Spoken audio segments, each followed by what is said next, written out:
Ok, ok. Ya, entonces déjame presentar cómo acá está.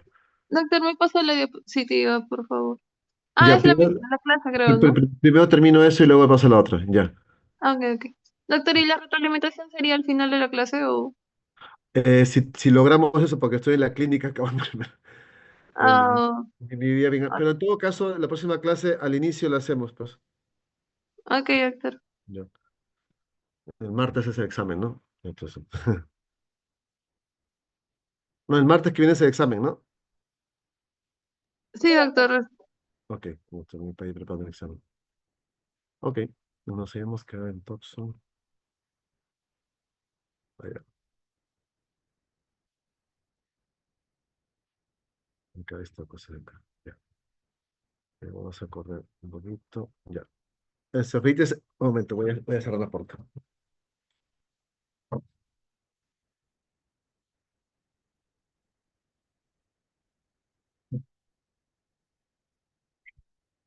Ya. A ver, encefalitis por herpes. El, los virus de herpes generalmente son los que ocasionan más cuadros de encefalitis inicialmente, ¿no? Am, pero, por ejemplo, hay algunos que son más benevolentes, como por ejemplo, ¿han escuchado los enterovirus? ¿Han escuchado esto? El virus de Coxsackie. ¿Han escuchado? Bueno, Sí, estos virus, Coxsackie o enterovirus, son generalmente virus más, bueno, más autolimitados y no ocasionan tanta lesión, pero sí pueden encefalitis, cambios de comportamiento, edema cerebral. No hay tratamiento específico para ellos, pero en cambio el de herpes sí es mortal. O sea, si tú no tratas con herpes, puede incluso crear las famosas hemorragias del lóbulo temporal. Ah, hay varios mecanismos por los cuales puede invadir el sistema nervioso central. Lógicamente, uno de los más principales siempre es el mecanismo de diseminación hematógena. Eso es generalmente en la gran mayoría de gérmenes. En el caso del herpes no se conoce muy bien, pero uno menciona también ingreso por la vía del tracto de bulbo olfatorio, ¿no? Y que luego van al hipocampo y al tronco encefálico. Eh, Normalmente también tiene una cierta predicción, como le dije, por lóbulos temporales, ¿no? Eh, los hallazgos no son tan agudos, tienden a ser subagudos y lógicamente tienen que ver con alteración de contenido y alteración de la conciencia. Es decir, por ejemplo, problemas con la memoria, problemas de apraxia, de agnosia, ¿no? Y pueden tener problemas de comportamiento, ¿no? Y lógicamente en el transcurso de la evolución disminuir su estado de conciencia, ¿no? Hay las famosas meningitis asépticas, donde, por ejemplo, podemos no encontrar alteración del líquido incluso, está tranquila, ¿no? Pero hay unas que podemos tener líquido normal, pero sí el PCR o el cultivo puede encontrar el virus, ¿no? El virus del herpes. Generalmente el más frecuente es el herpes 2. No digo que no quiere decir que el uno no puede llegar al cerebro, sí puede llegar, pero el más frecuente es el herpes 2. Como lo vuelve a pedir, problemas de memoria, hiperosma, parosmia, problemas de contenido, de control emocional, está más irritables, depresivos incluso, ¿no? Puede ser manifestaciones de enfermedad herpética. Y claro, como estamos ese día, no vayan a pensar que todo oprimido tiene herpes, ¿no? Porque entiéndanse que esto es un cuadro brusco de una persona que estaba, entre comillas, normal, que hace cambios de comportamiento, que hace cambios de apraxia, agnosia, que hace cambios, por ejemplo, de problemas de memoria, ¿no? Como tal. El diagnóstico, pleocitosis, linfocítica, proteinorraquia. Tenemos dos pruebas que hacemos normalmente, que se llama el Interpex o el FILARRAY. Este es un poco mejor porque aparte incluye bacterias y levaduras. Las anormalidades que uno encuentra generalmente tiende a ser edema cerebral. Es quizás la anormalidad más frecuente, edema cerebral. ¿Ya? De toda encefalitis herpética, dicho sea de paso, no solamente de toda encefalitis viral, no específicamente herpética. ¿Ok? Pero el compromiso del lóbulo temporal es bastante frecuente, no digo patognomónico, pero bastante frecuente en cefalitis por herpes. ¿Ya? Encontramos ondas lentas intermitentes prominentes de amplias descargas epileptógenas también, sobre todo a nivel del lóbulo temporal. El tratamiento básicamente es aciclovir 10 miligramos cada 8 horas, ¿no? Endovenoso. Y actualmente, aunque no está tanto en las guías, pero sí hay varios estudios, es valaciclovir. Este medicamento es bioral, ¿no? Y también lo pone como una alternativa de tratamiento. Tratamos, por ejemplo, un promedio de 5 días y el resto de días, o no, 5, 7 días, y el resto de días podemos pasarlo a valaciclovir, ¿no? Cuando das aciclovir endovenoso, tienes que tener mucho cuidado con la falla renal. Puede provocar toxicidad renal por medio de generación de cristales y que van al túbuli y que esto o provoca inflamación y obstrucción del túbuli distal. Esto generalmente tiende a prevenir si el paciente se hidrata. Hay una buena hidratación, esto se corrige. Tiempo de 14 días y puede dejar secuela y por lo tanto quimioterapia. Toxoplasmosis, ya les había mencionado, ¿no? Generalmente inmunocompetentes, ¿no? Suele ser asintomática, ¿no? Puede ocasionar una infección sistémica aguda como primo infección, ¿no? En estos casos, por ejemplo, el síndrome mononucleósico es una manifestación, ¿ya? Enfermedad ocular, uveitis posterior. Infección latente persistente. Una persona puede tener infección por toxo, como ya les había mencionado, pero en el camino haber mejorado. Y lo que está quedando en todo caso es la infección antigua, que puede recaer, ¿ok? Puede recaer. Los huéspedes definitivos son los gatitos, los felinos, ¿no? Ellos eliminan los zoonoquitos e infectan de las heces. Y si uno tiene contacto con las heces de los gatos, directa o indirectamente, ahí es donde uno se puede contagiar. También se puede contagiar por los quistes, ¿no? Quistes tisulares en su carne. Ya había mencionado esto, ¿no? Acá. También habíamos mencionado esta parte, ¿no? Los síntomas pueden ser sistémicos, ¿no? Pero también pueden ser focalizados. Cuando hablamos de síntomas focalizados, hablamos básicamente de neumonitis, encefalitis, pericarditis, polimiositis, hepatitis o la uveitis posterior. Eso es lo más frecuente dentro de la focal, pero realmente lo más frecuente es que haga síntomas sistémicos. Desde una simple fiebre, malestar general, eso podría ser una infección aguda por toxo. Pero otra forma es la forma aguda, más linfadenopatías, ¿no? Esa podría ser considerada una forma aguda, ¿no? Como tal, ¿no? Que muchas veces se puede identificar como síndrome también mononucleósico, ¿ya? El diagnóstico generalmente uno tiende a tener los síntomas como una linfocitosis leve, transaminasemia leve. Podemos tener el IgM después de una semana, 2 semanas, y el IgG después de 2 más a partir de la segunda o tercera semana, para adelante. Hay una prueba que es la prueba de avidez, es para más o menos saber si la persona ha tenido infección en los últimos 4 meses, ¿no? En los últimos 4 meses. Y lo otro es la prueba de PCR, que no es tan exacta, dicho sea de paso, ¿no? Entonces, no. La reactivación es quizás el mecanismo de acción más frecuente para una infección por toxoplasma. Uno está con la infección, logra controlar su inmunidad, pero por A o B baja las defensas y esto puede provocar a que se reactiven, en este caso, la infección, ¿no? Y ahí lo que tenemos generalmente es un IgG positivo y una IgM negativa, ¿no? Cuadro clínico sugerente, ¿no? Con una IgG positiva y una IgM negativa. Eh, Normalmente, por ejemplo, en el caso del cerebro, lo que hacemos son biopsias y si queremos buscar focalización, buscamos en otros lugares, ¿no? Hay retinitis, corioretinitis grave, hay periféricas, hay centrales curadas, hay a nivel de, también hay lesiones cerebrales, como por ejemplo virus por el VIH, que ocasionan células en anillo, con reforzamiento de la pared, ¿no? Son las células en anillo. Cuando son congénitos pueden crear hidrocefalia y también calcificaciones. Al igual que el CMV, también da calcificaciones, ¿ya? Pero estas son las más clásicas lesiones que uno puede encontrar. Retinopatías o retinocoliditis con abscesos cerebrales, ¿no? Múltiples. y cuadros que congenian. A ver,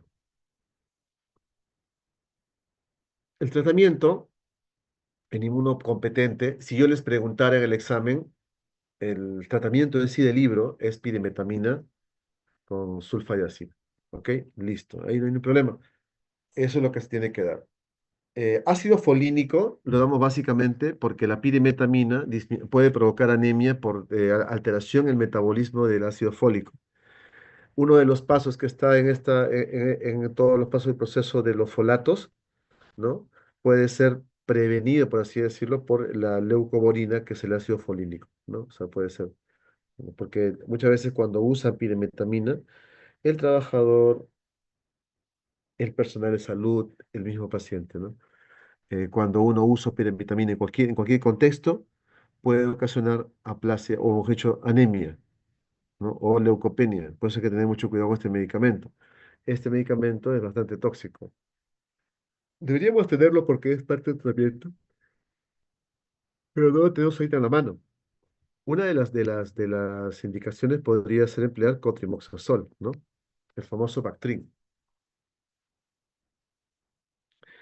¿Ya? Hay también el tratamiento en las primeras 16 a 18 semanas. No se da pirimetamina, sino se da espiramicina. Es una opción. De 16 a 18 semanas se da pirimetamina más sulfadocina más ácido fólico.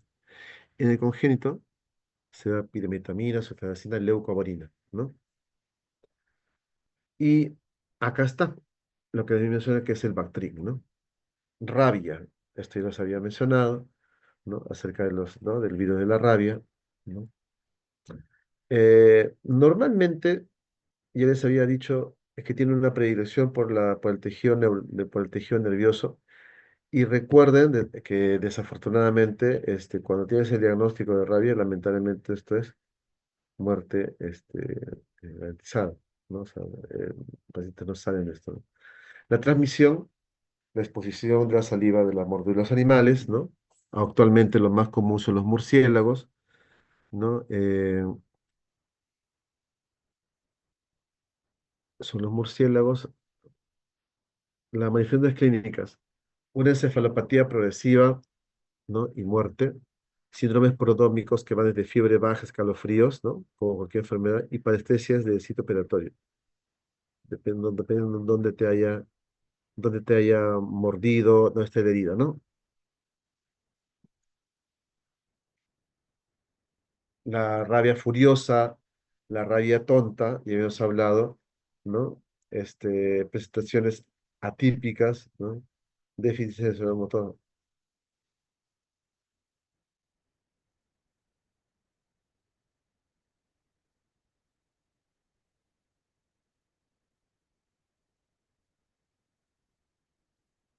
Entonces, las formas atípicas pueden ser por déficits sensoriales, ¿no? O motores, ¿no?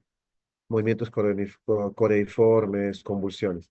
La forma típica es la encefalitis furiosa y la encefalitis paralítica o tonta, ¿no?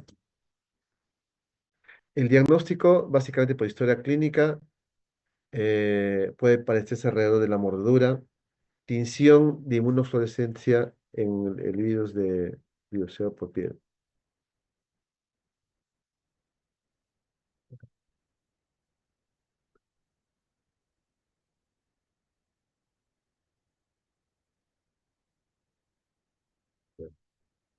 Parestesia, alrededor de la tinción y aislamiento del virus. Normalmente, un método es, por ejemplo, la biopsia a nivel nucal. Eso es lo que se hace bastante.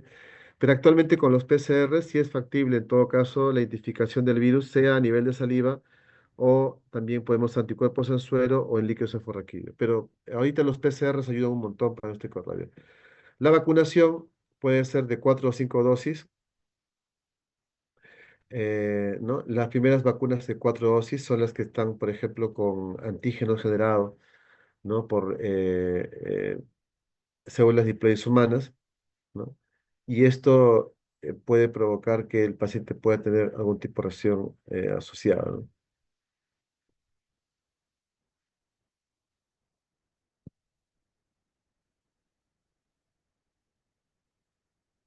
Ok, bien. Criptococo. Es un orden encapsulado, Cryptococcus gattii, generalmente está en las maderas y afecta inmunocompetentes. Esto es una cosa bien interesante. Chicos, eso sí, apúntenlo. Normalmente cuando hablamos de criptococo, hablamos de criptococo como meningitis en personas inmunosuprimidas, con VIH o sin VIH, pero que esté inmunosuprimido. Y generalmente, pues, uno considera que los inmunocompetentes, comunes y corrientes, no podrían tener meningitis por hongos. Y eso no es tan cierto, porque el GATI sí ocasiona ese problema. En neoformas no. El GATI tiene esa predicción de provocar cuadros de signos meningios en inmunocompetentes, ¿no? Cuando ingresa a tu cuerpo, el cripto no ingresa al frente al cerebro, ingresa al pulmón y hace neumonitis, luego granulomas pulmonares, ¿no? También puede ser meningitis de meningoencefalitis y diseminación hematógena.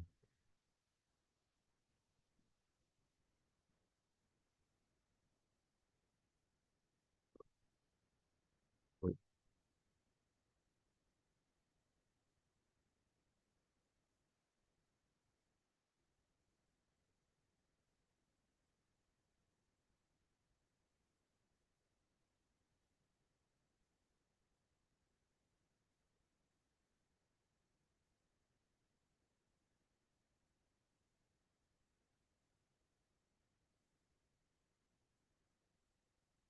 ajá,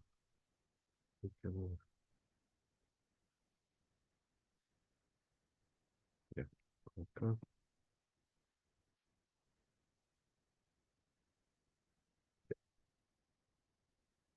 Entonces, eh, los criptos con diseminación hematógena se ven inmunosuprimidos. Estos pueden ocasionar, por ejemplo, la aparición de cripto a nivel del hígado, a nivel de órganos que ustedes no imaginen. Siempre piensan que cripto es básicamente una meningitis y eso no es tan real.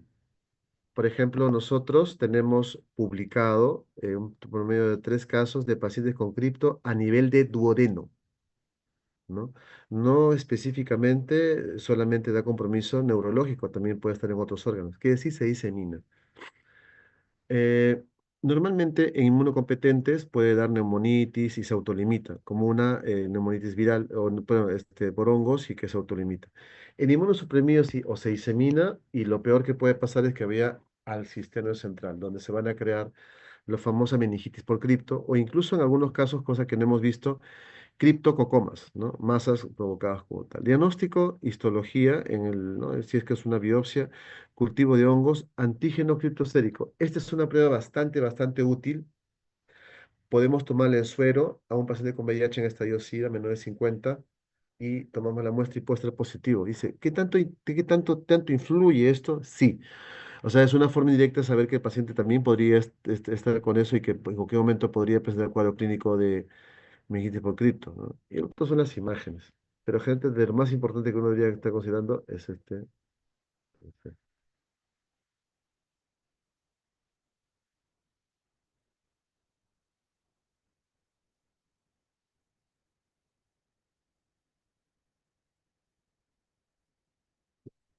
cripto, ¿no? Estos son, por ejemplo, los criptococomas, ¿no? En a nivel pulmonar, criptococomas, como unas masitas, ¿ya?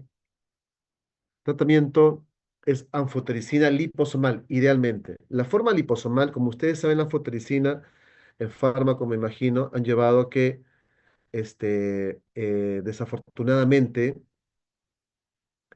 eh, eh, la fosforescina ocasiona daño renal. Pero ¿cuál es la forma que ocasiona menos daño renal o menos? Es la liposomal.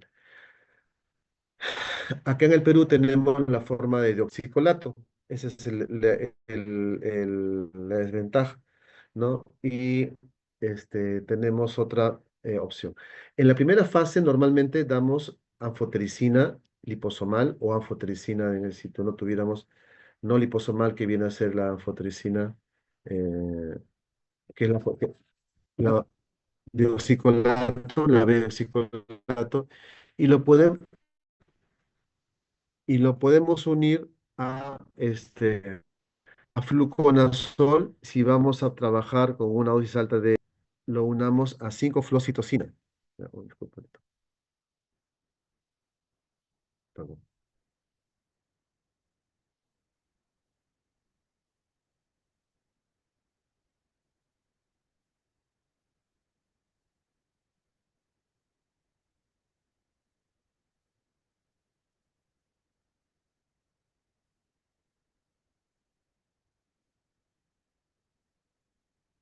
Ya.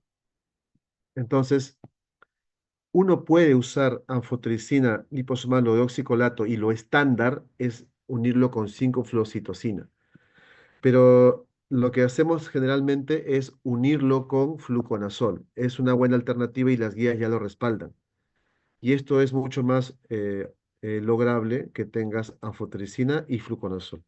Si se dan cuenta, las dosis de fluconazol son muy altas, no son las dosis estándar, 800 a 1200. Ya hay varios ensayos como tal donde no se demuestra que haya tanta hepatotoxicidad. ¿Ok? La fase de consolidación, ojo que vamos a hablar de instrucción, de consolidación es fluconazol por 8 a 10 semanas y la fase de supresión 200 miligramos. Esto básicamente es si el CD4 en caso de VIH es menor de 100 y si sobrepasa, lógicamente el tiempo se acorta el tratamiento. Ya depende mucho de todo supresión. En personas con trasplante, con enfermedades inmunológicas, ahí sí la cosa cambia, ¿no? Esto, ¿no? ¿Qué cosa se hace para el manejo o otra parte del tratamiento? Ustedes saben que el tratamiento es el antifúngico, que en este caso es la anfotericina, y el otro tratamiento es la disminución de la presión intracerebral. ¿Y cómo lo hacemos eso? Con punciones lumbares. En algunas ocasiones, cosa que no le estamos comentando acá, se tiene que usar los shunts, es decir, las derivaciones, ¿no? Que salen del líquido del ventrículo hacia el estómago, por ejemplo, esos son los shunts, o las válvulas de Pudens, que antiguamente se llamaban así. Esto es parte del tratamiento, se maneja con antifúngicos y con disminución de la presión intracraniana.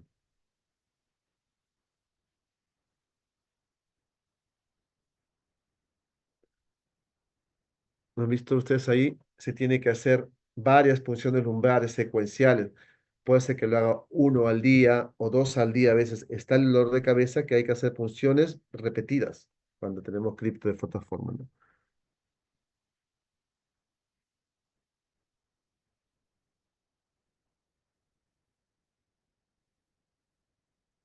Cisticercosis. Esto es relativamente frecuente, es endémico en varios países de Centroamérica y Sudamérica, pero generalmente acá en Latinoamérica es México, Perú y Ecuador, ¿no? Son los tres países donde se puede apreciar varios casos de cisticercosis.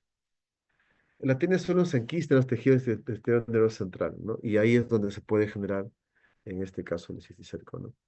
Resulta de transmisión feco-oral de los huevos. Puede ocurrir propagación hematógena posteriormente, claro que sí. Es posible que ustedes encuentren eh, criptococomas a nivel, por ejemplo, no sé, qué sé yo, de, no, perdón, cisticercos, ¿no? En varias ubicaciones, en los hombros, en las partes blandas, ¿no? En piel y músculos. Ahí se puede encontrar, porque puede haber una fase de diseminación hematógena, es verdad, ¿no? Pero normalmente si hablamos de cisticerco, tendemos a encontrarlo a nivel de cerebro, ¿no? Ya. Puede ocurrir enfermedad hematógena, convulsiones y síndrome de persona común, menos frecuente en los casos de meningitis, ¿no? Puede haber aumento de la presión intracraniana en la está hidrocefalia no comunicante.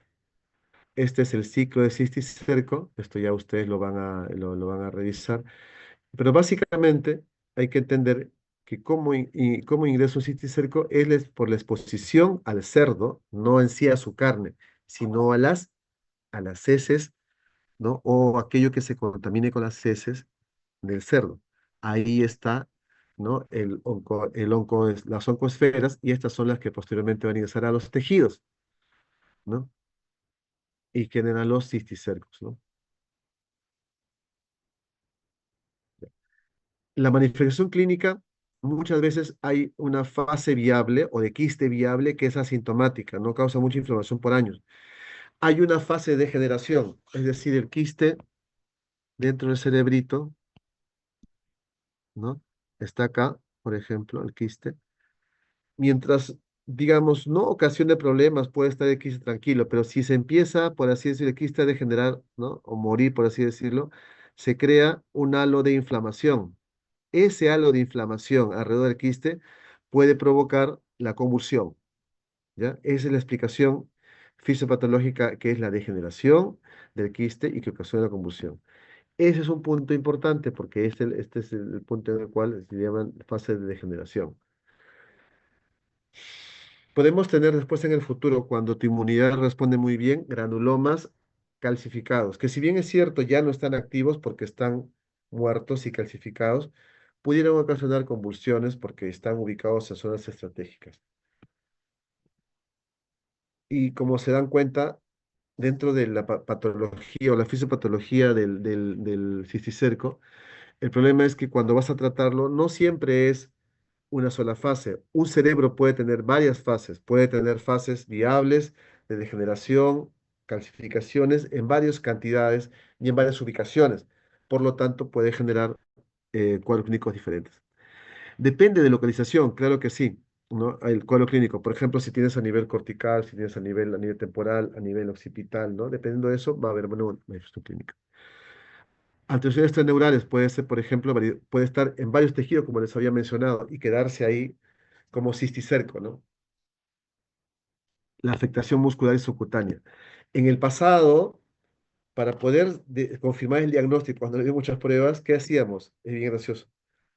Tomábamos una imagen y veíamos los quistes. Y decíamos, ¿será cisticerco o será? Y no había Western blot, nada. Entonces, tómale una placa de hombros, decíamos, ¿no? Una placa de hombros o una placa de miembros superiores. Y si encontrábamos ahí como unos granitos calcificados, entonces el paciente sí tiene cisticerco. Unos múltiples, grandes, muy chiquitos, hay un montón acá, ¿no? Y ahí ya decíamos, sí, puede ser cisticerco, le dices, ¿no? Diagnóstico clínico, ¿no? Neuroimágenes. Esta es una de las pocas enfermedades que el diagnóstico generalmente puede ser definitivo por medio de neuroimágenes. La mejor imagen siempre es la resonancia. Es posible que una tomografía cerebral te diga tiene dos lesiones, tres lesiones, pero hace resonancia y aparecen 50.000 lesiones. Exposición epidemiológica, ¿no? Examen oftalmológico, hay que tener presente eso. Y uno puede encontrar dentro del quiste el escólex, ¿no? Acá, como si fuera un anillo, ¿no? De matrimonio, pero el engaste está interno, ¿entiendes? Por eso no decimos anillo de matrimonio, pero uno más o menos lo dice. Esto es como un anillo de matrimonio, redondito, con su engaste acá. El engaste está hacia adentro, o engaste invertido. El engaste es la piedra que está encima del anillo, ¿ya? Esta es otra forma de manifestación, ¿no? De cisticerco.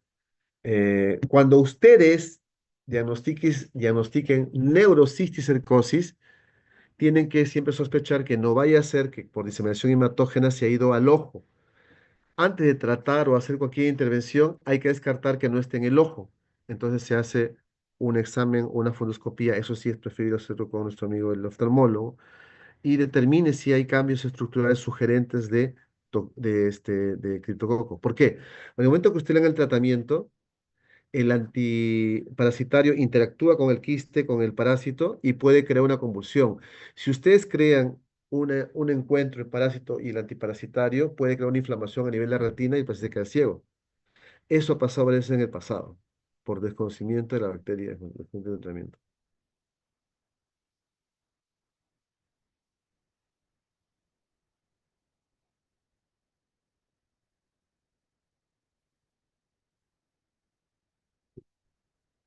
Ya. Radiológicos, extraparenquimatosos, quistes intraventriculares, subaracnoideos, realce leptomeningio, ¿no? Son los cambios que ustedes pueden ver. Am, Este, en serologías hay bastante discusión. Nosotros empleamos generalmente Western blot, ¿no? Western blot, pero hay un punto. Puede ser que haya pocos quistes a nivel cerebral y eso predispone a que la prueba pueda ser negativa. No quiere decir que si la prueba sale negativa no tenga cisticerco. Si la lesión está bien sugerente, hay cisticerco. Pero ya le dije, uno de los criterios diagnósticos sólidos es la lesión en anillo con engaste interno. Si eso aparece en la resonancia, ese paciente tiene cisticerco, no hay mucha vuelta, por más que el resultado pueda ser negativo. Y luego habría que hacer más estudios, ¿no? Pruebas moleculares también son importantes, ¿no? Una buena sensibilidad, especificidad, pero no son prácticas hasta el momento, ¿no? Puedes hacerlo a nivel de líquido cefalorraquídeo, por ejemplo. Estos son los criterios de diagnóstico de cisticercosis. Hay varios criterios de diagnóstico, pero miren ustedes, para llamar la atención acá, el criterio de imagen. Es muy fuerte el criterio de imagen en cisticerco, ¿no? Estos son los quistes viables, ¿no ven acá? Un quiste con su engaste interno, el engaste interno. El quiste generado generalmente tiende a tener acá cambios alrededor del quiste, ¿no? Alrededor del quiste.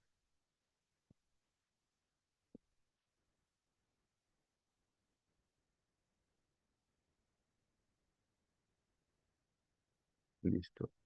Y acá están lesiones calcificadas, el citicerco, ¿no? Uno viable, uno degenerado, en degeneración, y uno calcificado. El tratamiento, el anticonvulsivante, ¿no? Que recomienda en todo caso nuestro amigo el neurólogo. Y el otro es dar tratamiento, ay, perdón, tratamiento antiparasitario con albendazol y praziquantel, corticoides, como tal, ¿no? Meningitis tuberculosa. Eh, la Doctor, una meningitis, consulta. dime. En el caso de que usted mencionó que si tiene, por ejemplo, una neurocisticercosis en la parte del ojo, primero tendríamos que hacer extracción quirúrgica o algo así. Sí, sí, perdón, me faltó, tienes razón, sí. Cuando tienes ubicación, ya vamos a ir más profundamente. A nivel ocular, si encuentras una lesión compatible, tienes que hacer una extracción no del ojo, sino del quiste dentro del ojo, ¿no? Hay una cirugía con los oftalmólogos. Pero también podrías tener que tengas ubicaciones a nivel de la circulación del líquido cefalorraquídeo o cercano al ventrículo.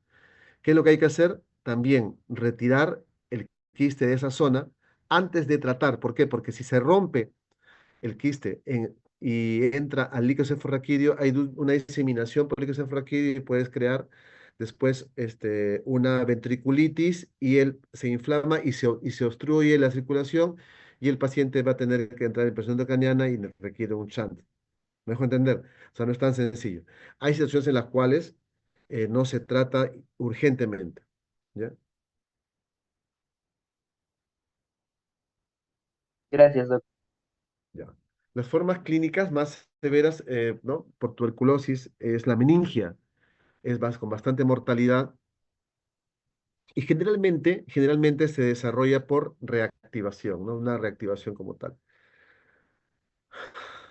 Puede durar el tratamiento 9 a 12 meses, ¿no? Ese es el gran problema, ¿no? Un problema de la meningitis tuberculosa es establecer con certeza el diagnóstico. Actualmente ha mejorado un montón con las pruebas de GeneXpert. GeneXpert en líquidos cefalorraquídeos es bastante valioso. Eh, ¿Por qué? Este, ya. ¿Por qué motivo tenemos que tener un diagnóstico sólido, ¿no? Porque si no tenemos el diagnóstico certero, podemos estar dando anti-TB por largo tiempo, 9 meses a 12 meses, y no tener una respuesta clínica del paciente. En la actualidad, como digo, eso ha mejorado con el GeneXpert. GeneXpert incrementa la sensibilidad del diagnóstico en líquido cefalorraquídeo. Los datos epidemiológicos son importantes, los datos clínicos también son importantes por la presentación clínica del paciente. Ah,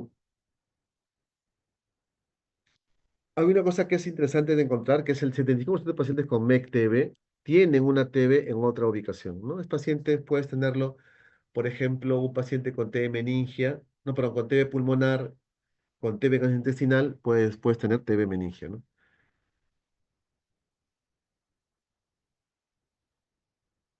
El diagnóstico generalmente con el examen bioquímico, ¿no? Un líquido claro sin turbidez sería lo ideal, ¿no? Pero podemos encontrar un líquido no que sea turbio, sino de aspecto citrino, ¿no? Un poco amarillento. Una pleocitosis con predominio linfocitario, una hiperproteinorraquia importante y una hipoglucorraquia.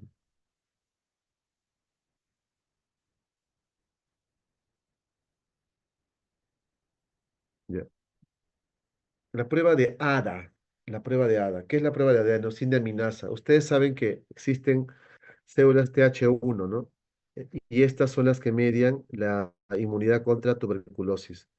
Si tú tienes una prueba, si tú tienes, quieres saber si hay buena producción de sustancias eh, tipo TH1, ¿ya? Tipo, o sea, perdón, disculpe. Si usted quieren tener presente, por ejemplo, ¿no? Eh, cómo funciona la prueba de ADA, ¿no? Cómo se la prueba de ADA es porque la molécula de adenosinaminasa es producida por las células TH1. Entonces, ¿cómo se hace esto? El- lo que tú tienes que ver es cuánto de nivel de adenosinaminasa hay. Y el punto de corte es variable. En el pasado era 11, luego usamos 9. Y actualmente hay un estudio de la doctora Lely Solari que plantea la posibilidad de 6. Pero el estudio lo ha hecho básicamente en un solo hospital, que es en el Hospital Bravo Chico, el Hospital de Hipólito Unanue, ¿no? Debería hacerse en más hospitales, pero por ejemplo, para que vean lo variable que puede ser la prueba de ADA, ¿no? El diagnóstico pudiera ser, ¿no? Por vaciloscopía es útil, pero no tiene mucha sensibilidad para muestra de líquido cefalorraquídeo. Es decir, la prueba de tinción de Signisen no es tan exacta o tan perfecta en líquido cefalorraquídeo. La sensibilidad de Signisen en líquido cefalorraquídeo está entre 20 a 30, sí, o sea, es un poco bajo. Si tienes paciente con meningitis tuberculosa y vamos a tomar puntos que hay que hacerlo por obligación, es posible que hay que asumir que puede ser negativo. Basta que exista un bar, o sea, un solo bacilo, el diagnóstico se ha establecido, ¿no? Esto, ¿no? Ya. Cultivos. Hay cultivos de Lobo Jensen, ¿no? De Stony Brink. El Lobo Jensen es el cultivo más clásico de tuberculosis, ¿no? El método diagnóstico básicamente que es con cultivo, idealmente en tuberculosis, pero podemos hacer uso ahora con los paneles de líquido cefalorraquídeo de fila Ryan, ¿no?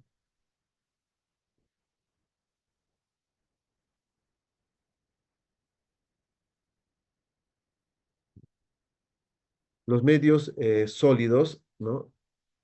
También son bastante útiles y la sensibilidad se incrementa, ¿no? Es bastante útil. Los cultivos en medio líquido, como el MIGIT también son útiles, ¿no? Eh,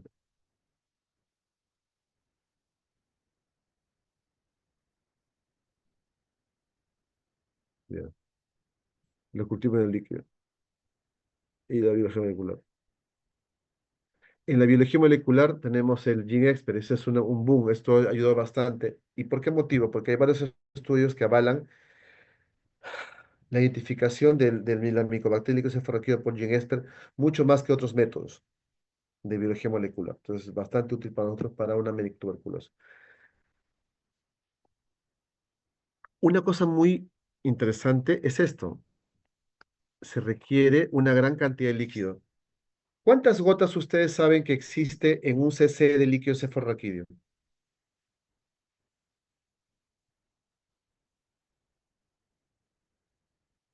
¿Se han preguntado alguna vez cuántas gotas de líquido cefalorraquídeo existen? En promedio hay 60 gotas como tal, no, 20 gotas. Si ustedes son 5 cc, es decir, 100 gotas de líquido cefalorraquídeo, se requiere bastante muestra, ¿no? Para mandarlo al GeneXpert. Eso incrementa las chances de identificarlo, ¿no? Por eso que tampoco tan fácil no es, ¿no? No alcanza el sensible de los cultivos, ¿no? Por lo tanto, una prueba negativa no descarta, ¿ya? O sea, eso hay que tener en cuenta. No descarta que sea negativo, pero si es positivo, sí, y es muy específico. No sirve para seguimiento de los pacientes, ¿no? O sea, decir, "Oye, yo voy a hacer una prueba en ahorita y la agrega al finalizar en 6 meses". No hay. El seguimiento es más por clínica, ¿no?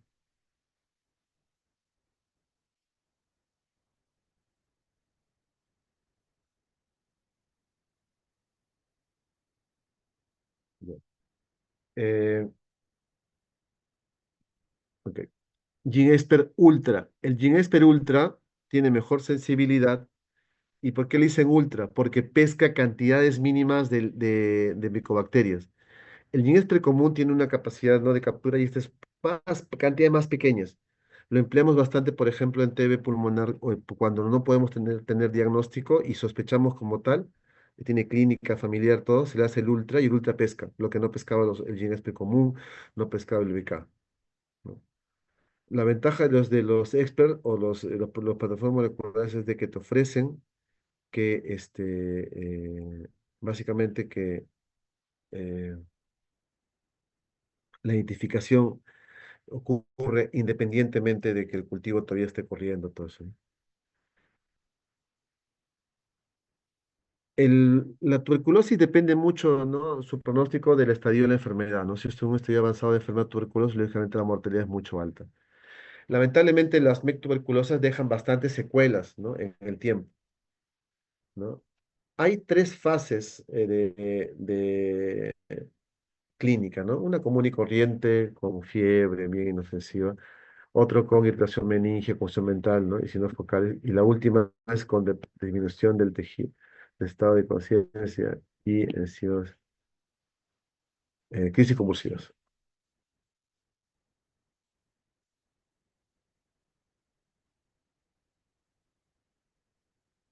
Ya. Ok. Perdón, perdón. Acá. Ay, estoy yo. Me faltó. Disculpe, disculpe, me faltó un punto acá. Tratamiento.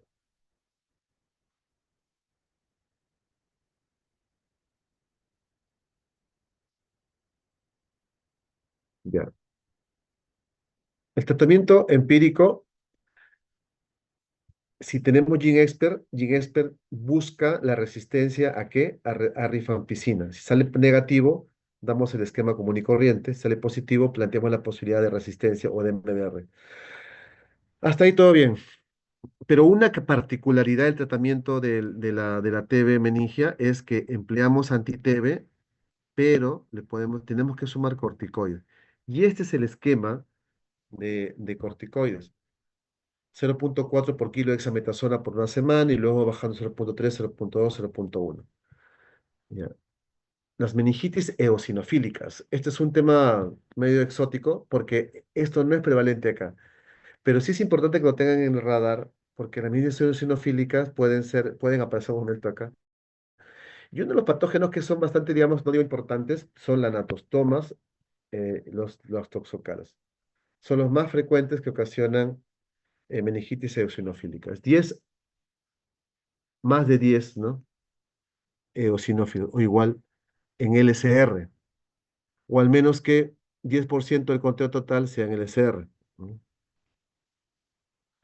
El Angiostrongylus cantonensis, porque el Angiostrongylus costarricense da más compromiso abdominal, el cantonensis da más compromiso neurológico. Por ejemplo, ustedes tienen acá que es un helminto neurotropo, que está en Lima, Perú, Asia.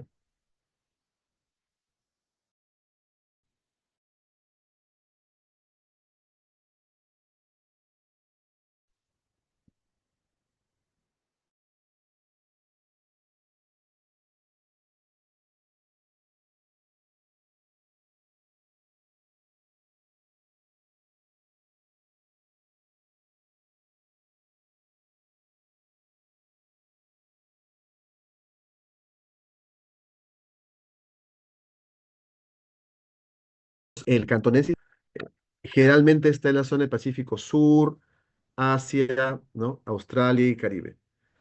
Em, Nosotros acá en Perú no hemos tenido, ¿no? Un momento, por favor. Un momento, un momento, un momento.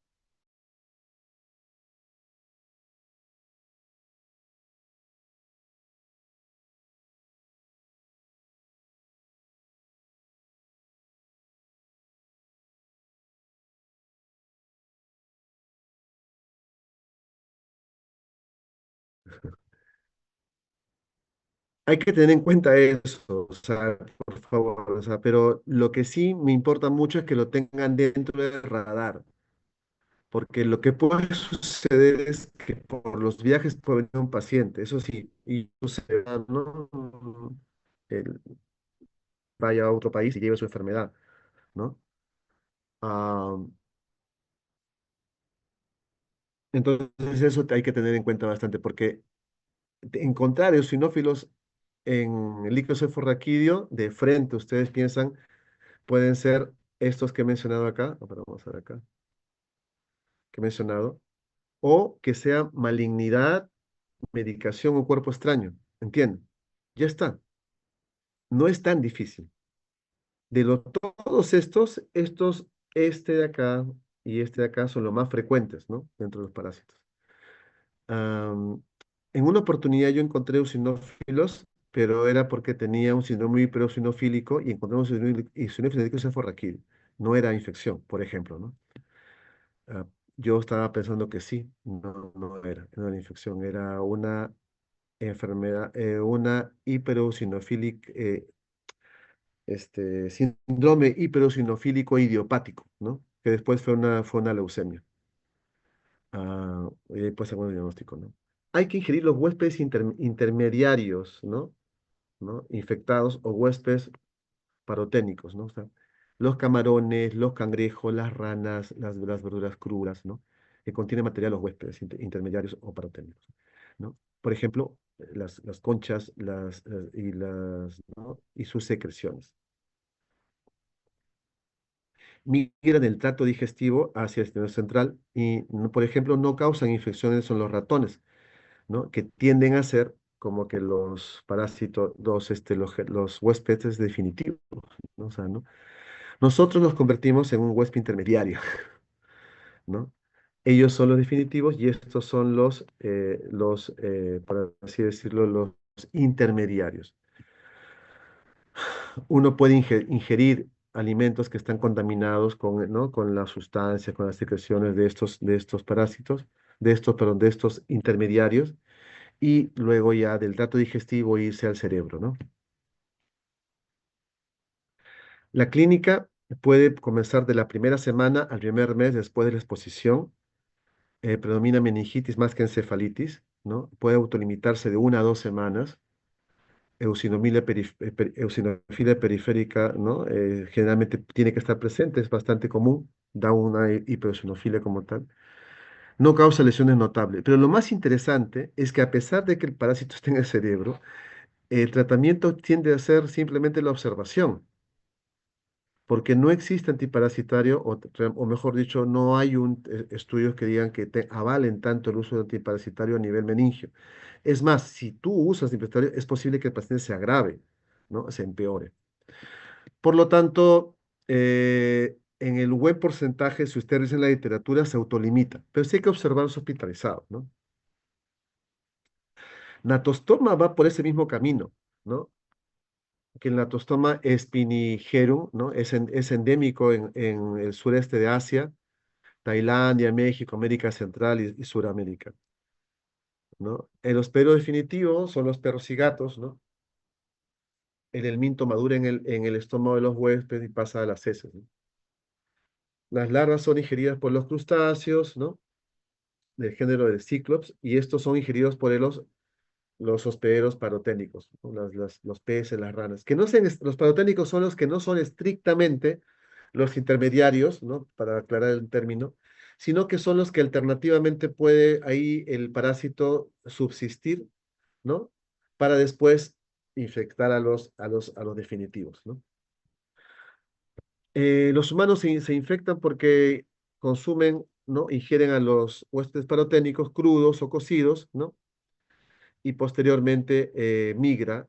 Y este parásito es curioso. ¿Migra dónde? Le gusta migrar a la piel, al pulmón, a muchas partes, pero también va hacia dónde puede ir hacia el sistema nervioso periférico, ¿no?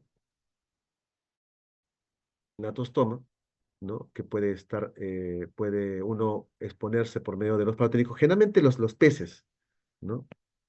¿Dónde hay bastante estos casos? En Ecuador. y se reporta algunos casos a nivel del norte del Perú, ¿no? Sí, sí, sí se reporta. No es que no haya en el Perú, sí hay en el norte del Perú. Pero el consumo de peces, ¿no? Contaminados es el que más, digamos, conocemos acá en el país. También ha habido casos en la selva del Perú, ¿no? En la selva del Perú, como tal, ¿no? La clínica, como ya les había dicho, es más un cuadro más sistémico, paniculitis, erupciones, ¿no? Pseudoforúnculos, a nivel del ojo también, baja por todas partes. Y dentro de eso puede invadir el seno central, ¿no? Tiende a ser más severo que la cortosis, ¿no? Y generalmente también da compromiso radicular como parestesia y como de nervios craneales. Em, de igual forma, eh, puede haber alteración líquido cefalorraquídeo con eosinófilos, ocasión de elevación de la presión intracraneana, ¿no? Y el TEM sí puede mostrar hemorragias, ¿no? Incluso hidrocefalia. El tratamiento, cuando hay lesiones cutáneas, es simplemente albendazol y ivermectina como tal, pero cuando hay tratamiento neurológico es de soporte, a veces corticoides, y no está claro si vamos a dar antimíticos, porque puede pasar lo mismo que en el acantosis, no, el angiostrógeno cantonensis, que da el tratamiento en peor el cuadro clínico. Puede suceder también esto. Descarta. Ya. Ahora vamos con el otro, le voy a pasar la otra clase, ¿ya?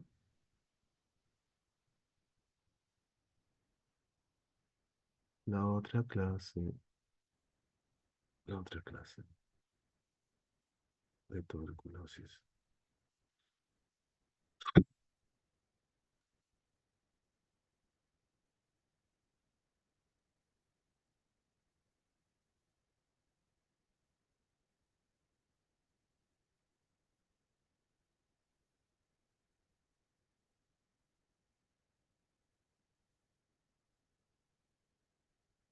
Ahí va.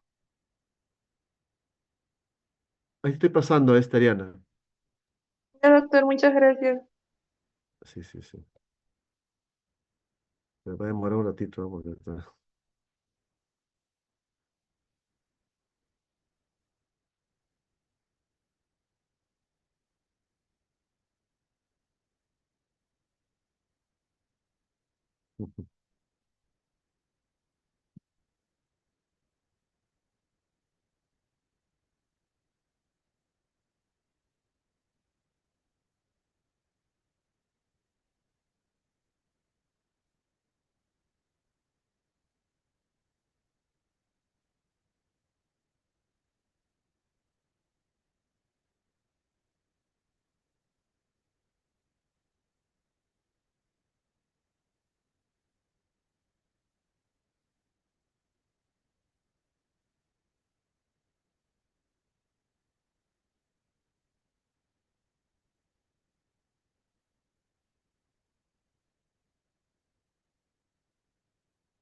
¿Ya llegó? Ahí no, falta, falta, falta.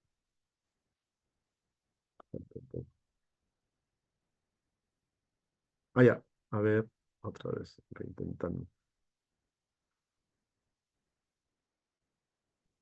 El problema es que es bien pesado. Vamos a ver. Ojalá, ojalá.